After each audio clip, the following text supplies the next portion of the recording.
انسان کو اللہ کریم نے اپنی عبادت کے لیے پیدا کیا، اور عبادت کے معاملے میں انسان سے مطلوب یہی ہے کہ وہ اس میں غفلت نہ کرے، ہر آنے والا لمحہ پچھلے لمحے سے بڑھ کر اللہ کریم کی یاد میں مصروف اور مشغول رہے۔ سلطان الفقر سلطان باہو رحمہ اللہ فرماتے ہیں، جو دم غافل سو دم کافر، احسانو مرشد پڑھایا ہو، یعنی سانس سانس جو ہے وہ اللہ کریم کی یاد سے سرشار ہو۔ عبادت مطلوب ہے۔ حضور اقدس صلی اللہ تعالیٰ علیہ وآلہ وسلم ساری رات قیام فرماتے کہ مبارک قدمین شریفین میں ورم آ جاتا۔ ام المومنین صدیقہ کریمہ رضی اللہ تعالیٰ عنہ نے عرض کی، اے جان جاں، اللہ تبارک و تعالیٰ نے آپ کے طفیل، آپ کے اگلوں اور پچھلوں کے گناہ معاف فرما دیے، تو یہ عبادت میں مشقت، ساری رات کا قیام۔ آقا علیہ الصلوۃ والسلام نے فرمایا، اے عائشہ رضی اللہ تعالی عنہ، کیا میں اپنے رب کا شکر گزار بندہ نہ بنوں؟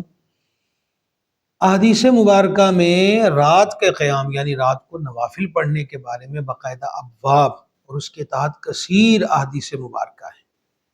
بعض احادیث میں یہ مضامین ہے کہ ہر رات، جب پچھلی رات جس کو ہم بولتے ہیں، اللہ اپنی شان کے لائق جل جلالہ آسمان دنیا پر جلوہ فرماتا ہے، وہ فرماتا ہے کوئی مانگنے والا۔ اسی چیز کو میاں صاحب علیہ رحمت نے یوں کہا کہ پچھلی راتی رحمت رب دی، کرے بلند آوازہ، بخشش منگن والے کارن کھلا ہے دروازہ۔ عجیب بات یہ ہے کہ دنیاوی آسائشیں، غفلتیں، کھیل، گانے، باجے، فلم، ڈرامے، تھیٹر، سرکسیں، آوارگیاں، یہ کثرت سے اور اکثریت اس میں مشغول نظر آتی ہے، اور بچی کھچی کچھ راتیں عبادت کی تھیں، اور اب وہ بھی بعض مذہبی لبادے میں ملبوس، اس سے بھی لوگوں کو ہٹانے اور راہ سے دور کرنے کی کوشش کر رہے ہیں۔ ہم نے اپنے جیتے جی یہ بات بھی سن لی کہ عبادت بھی بدعت ہوتی ہے۔ اللہ اکبر کبیرہ، عبادت کے لیے انسان بنا ہے، اور شب برات کتب حدیث کے اندر باقاعدہ شعبان کی 15ویں شب اور نصف شعبان، اس کے لیے باقاعدہ احادیث مبارکہ موجود ہے۔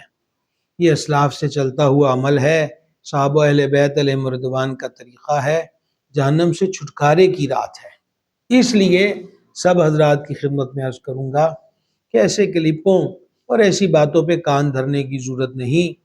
ادھر سے یہی مطلوب ہے کہ بندہ دم بدم اس کی یاد میں مشغول اور مصروف رہے۔